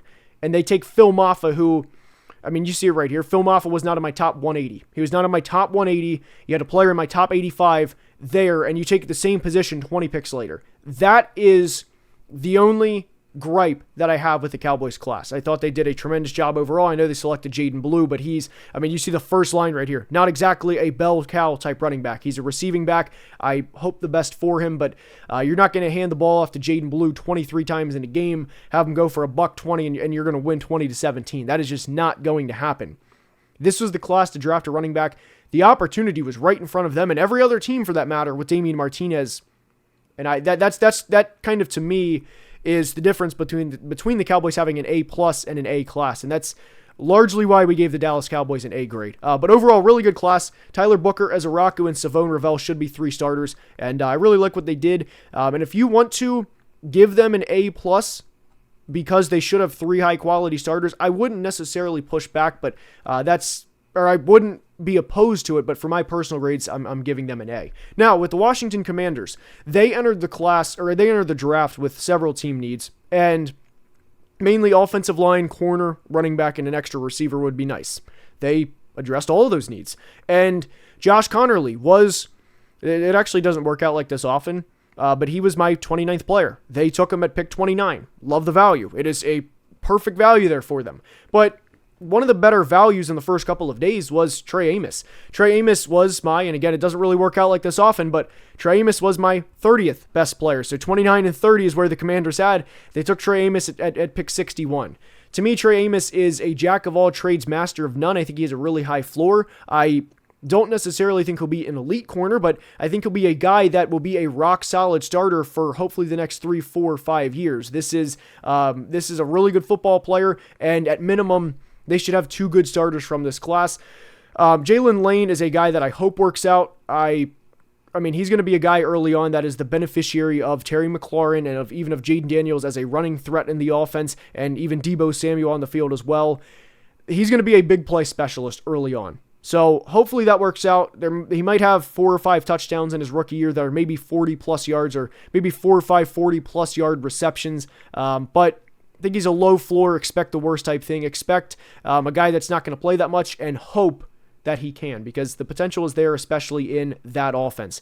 Ja'Cory Krosky-Merritt I thought was really, really good value at pick 245, and I legitimately think this is a player that can and will make the final roster. So overall, based on the Commanders' expectations, I gave the Washington Commanders an A-. Thought they did a really good job. If you wanted to bump that up to an A, I wouldn't be opposed to it. I thought they did a really good job, all things considered. Now, the Philadelphia Eagles, this was in a lot of ways a Howie Roseman masterclass for 4 players in particular. Howie's really good at what he does. Jahad Campbell was my 5th ranked player. They took him at 31. They traded a 5th round pick to move up a single spot. They get the 5th best player in the class. Now, I was high on Jahad Campbell. You can see CBS has him ranked at 13th, but still to receive plus 20 value, and in my case, 26 value in the first round is phenomenal. Andrew Makuba, really good football player, and I had Makuba at player 60. They drafted him at player 64. So to get plus value there as well with your first 2 picks, both of which are positions of need. It's a tremendous job by Howie Roseman. Now, a couple of players throughout the middle here. Ty Robinson, just a depth defensive line. You have Jordan Davis and Jalen Carter. Wouldn't expect too much. Hopefully he can develop, but I wouldn't expect too much. Same thing with Mac McWilliams. I wouldn't expect too much as a corner here. Obviously, you have the corners that they already have, and I hope he works out, but I wouldn't expect too much from the 145th player in the class. But where I really thought the Eagles shined was Cameron Williams and Antoine Powell-Ryland. I thought they had tremendous value past 200. Cameron Williams, to be selected at 207, I personally had Cameron Williams. I had him at 119. So to have a plus 90 spot, and CBS actually had him at pick 70, or player 70 rather, guys, that's Howie being Howie. And Antoine Powell-Ryland to me was, again, another solid player to, hopefully develop and see how things go. I had him at 132. They took him at 209. Plus 60, plus 90 value on my board. Tremendous job by Howie Roseman. Just a couple of picks in the middle where I was a little, not underwhelmed, but I just wasn't knocked out of the park like I was with some other picks. The Eagles kill it again in April. Typically, that's what they do. And there's a reason they are contending year in and year out, and we gave them an A grade. To the AFC North for the Cleveland Browns, and I'll be honest, I really liked the start of their draft. They traded back 3 spots, they acquired another top 40 pick, and they acquired a first-round pick next year. I thought they were in a position where they could knock the 2025 draft out of the park, and especially when we saw how many great players fell to day 2, and they pair Mason Graham next to Myles Garrett, and when they were on the clock at pick 33, I was banging the table. I wanted them to take Donovan Ezeraku to really complete that defensive line, and to have 2 good edge rushers and a good defensive lineman, and then at 36, if he's still there, have Luther Burden and Jerry Jeudy. That would have been an absolute home run draft for me. Now, the thing is Carson Schlesinger is a solid linebacker. He's not a bad player, but where the Browns draft grade is going to it's going to play a little bit of a factor is I thought the potential was there to really just slam it out of the park and to really build a foundation for tomorrow.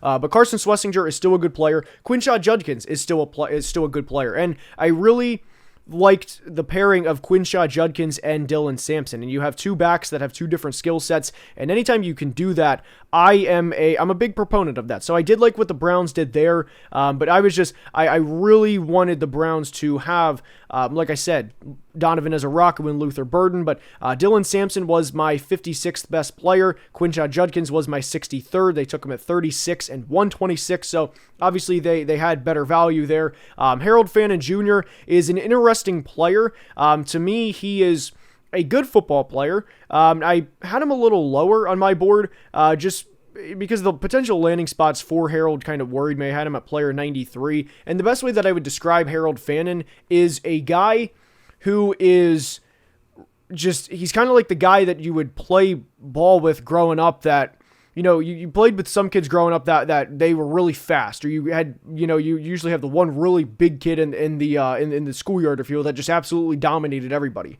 Harold Fannin is not really big, he's not really fast, but he's really good, and he's a good football player. You take him at 67, you have your second tight end behind David Njoku. He's also a pretty young prospect, and I know he played at Bowling Green, but he dominated Penn State, and he dominated Texas A&M. He had over 100 yards against each team, so this isn't a player that just, he was playing the MAC, and I actually love MACtion, but it's different going up against MAC guys every week to going up against the AFC North. So I think the potential's there for Harold Fannin. He's just a really weird prospect, a really weird guy to try to legitimately describe as to how his game is. But the Browns, I thought they had a good draft. I thought they could have had an elite draft. Now, the one part of the Browns draft that the elephant in the room, Dylan Gabriel, Shedeur Sanders. So, Dylan Gabriel, to me, was overdrafted. I really didn't like this pick when it was made. I'm not a Dylan Gabriel hater. I didn't like this pick. And I also thought it was a statement from Kevin Stefanski and Andrew Berry and the scouting department to Jimmy Haslam that, hey, we took a quarterback. We don't have to take Shedeur Sanders because we just took one in the top 100. But when they took Shedeur Sanders, it was... you saw they were deadpan. They were just, everybody in that room was just kind of like, oh, okay, yeah, great, we got Shedeur. And there's a reason that Shedeur Sanders fell to pick 144.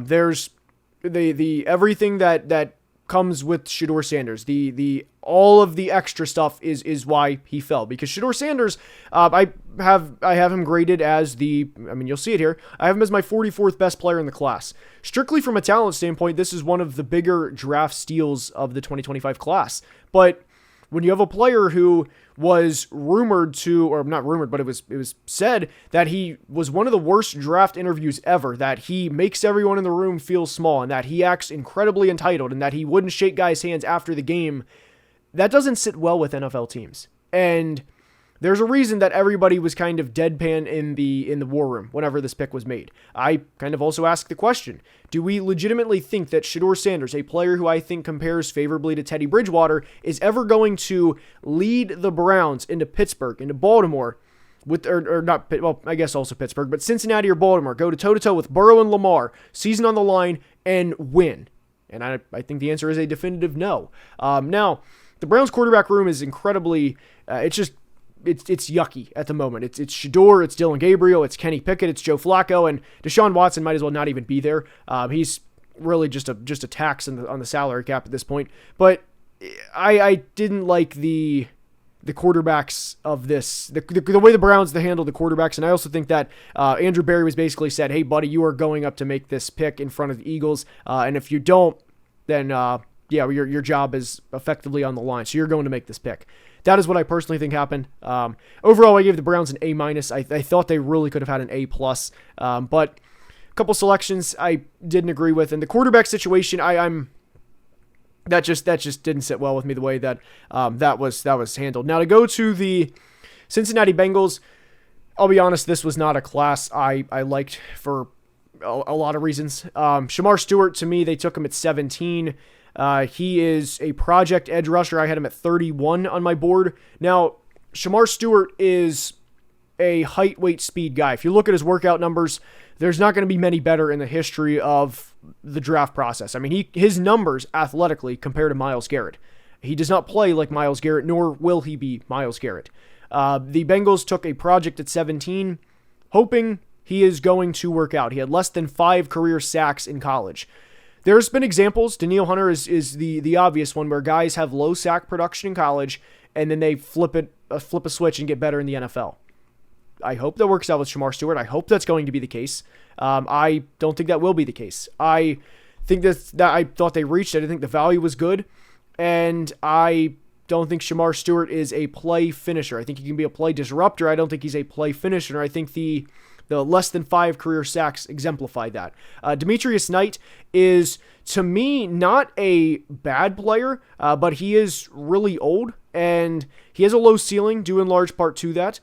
He's also kind of limited in some ways as a football player. I don't think I don't think he's bad. I just don't think that Demetrius Knight is particularly great, and I thought the value was a little off there. And CBS, for reference, had Knight ranked 112th. Now, I did not have Demetrius Knight ranked that low, but I didn't like the value with him. I had him at 74, and I thought the Bengals reached by, about 15 spots for their first pick, about 25 spots for their second pick. And Dylan Fairchild, to me, he's a guy that's going to show up. He's going to give you absolutely everything that he has every single day. But he's a guy that I don't think has it at the NFL level. I don't think he's going to be an NFL starter, at least consistently. Now, he can spot start for a game or two, and he can maybe hold it down for a game or two. But this is not a guy that I think we're going to plug and play for a decade, and that he's going to play next to Amarius Mims, and that we just drafted another good Georgia offensive lineman. I hope that's the case. I just don't think that's going to be the case for Dylan Fairchild. Barrett Carter, he's okay, but your second linebacker in your first 4 picks, who, again, Barrett Carter was a reach. Not really a fan of that. Jalen Rivers, I actually did like this selection. I don't think he's close to the 214th best player in the class, but for the first pick to really like at 153 for a depth offensive lineman, kind of shows where this class was. And also shout out Tajah Brooks. I thought that was a good pick as well at 193, but I did not like this class. This was actually one of my least favorite class of any team, and ultimately we gave the Bengals a C-. Now, to go to the Baltimore Ravens. The Ravens started off with Malachi Starks and Mike Green. And Mike Green is it's an interesting situation. I'll talk about this more in a second, but just Mike Green, I had him 9th on my big board strictly from a football standpoint, and he's a really, really good football player. We'll get to this again in a second. Malachi Stark's good football player. I had him at 19 on my board. They take him at 27. Tremendous value with the first couple of picks. Mike Green had a couple, not one, but a couple of sexual assault accusations during his time at Virginia, and then he was clean since his time at Marshall. I'm not going to pretend that I know anything that happened. That's not my place to say, as much as it is to acknowledge what is known, if you will. And there's a reason that Mike Green fell to pick 59, and it is definitely not due to the football player that he is. So there's not a lot that I can say about Mike Green that is not completely one side or the other. If he works out, it'll prove to be one of the biggest steals in the draft. If legal things happen, then it'll be a draft bust. And I think it's going to be one or the other. Emory Jones, I'll be honest, I wasn't a big Emory Jones fan. I'm actually kind of surprised CBS has him in their top 80. I didn't think Emory Jones was a top 140 or 150 player in this class. Teddy Buchanan, I also thought was a reach. Carson Vincent, I thought was an interesting developmental offensive lineman. I saw him down at the Senior Bowl in Mobile. I thought there was a chance for him to develop. But they also took a kicker, which is very interesting. First time in franchise history they took a kicker. But Aeneas Peebles is a really solid prospect they took at 210. And I had Aeneas Peebles.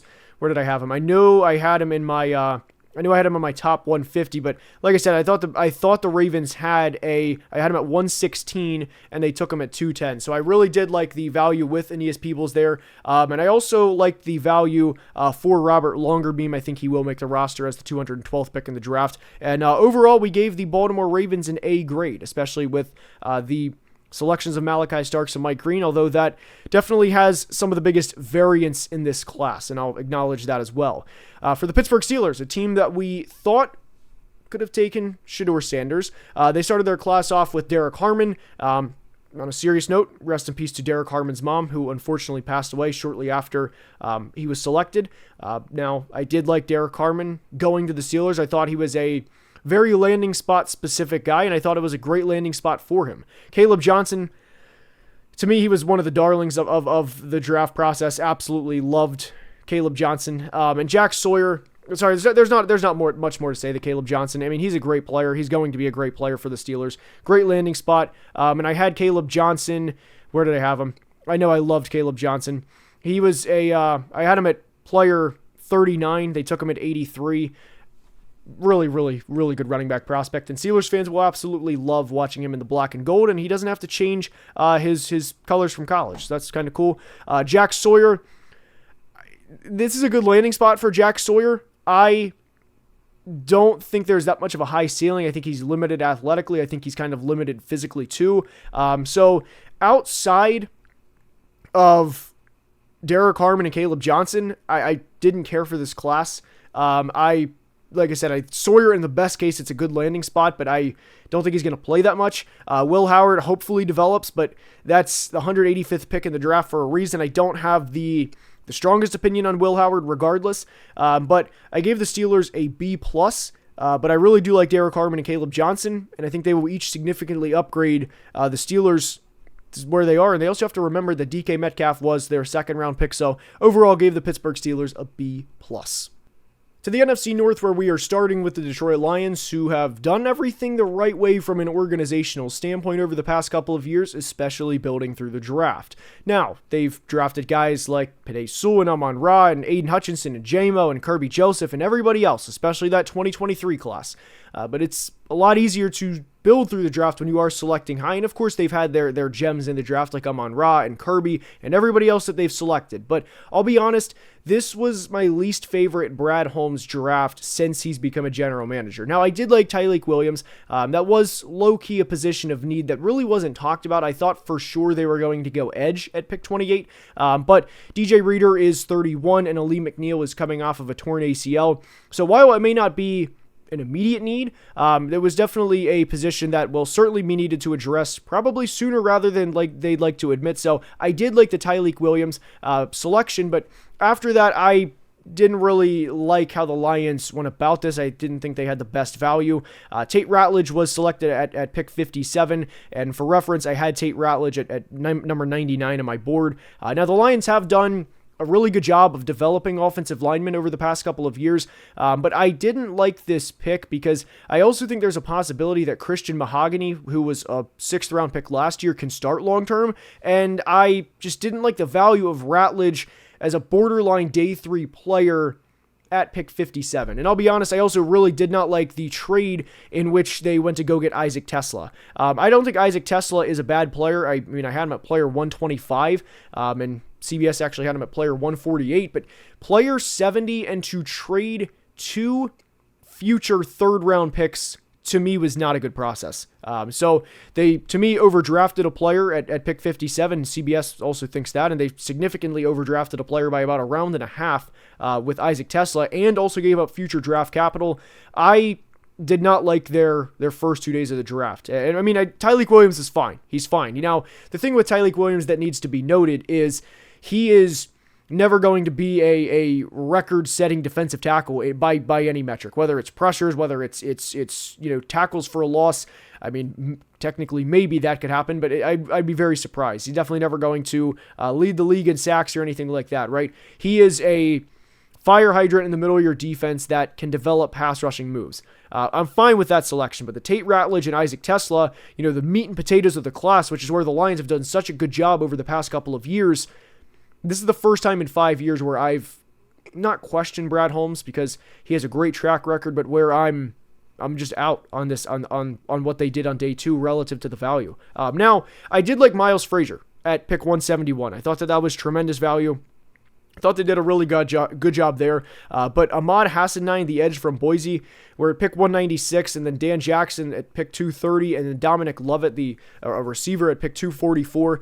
Those are picks I'm not going to criticize and say, hey, they should have absolutely drafted this player. If you draft a top 100 or top 120 player, then I will absolutely praise that. And in my personal opinion, for draft picks that are 200 plus, I most of the time think that they can really only go up, and I don't think a lot of the time they can go down. Now, we discussed the Cowboys earlier, not drafting a running back that was a top 100 player, and then proceeding to draft a running back later. I didn't like that, but overall, I was underwhelmed with the Lions class. Now, I know not every class is going to have Jahmyr Gibbs and Brian Branch and Sam Laporta and Jack Campbell and everybody that they've drafted over the past couple of years, but this was not my favorite class. I gave the Lions a C+.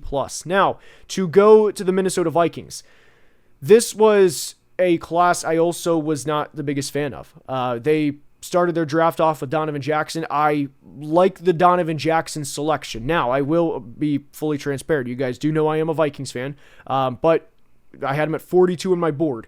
The reason that I am fine with Jackson at 24, despite it being a reach by 18 spots, is because Houston was going to take him at 25. That was open. That's been acknowledged. And if the Vikings traded back to get a future 3rd round pick and a current 3rd round pick or whatever, the offensive line run happened.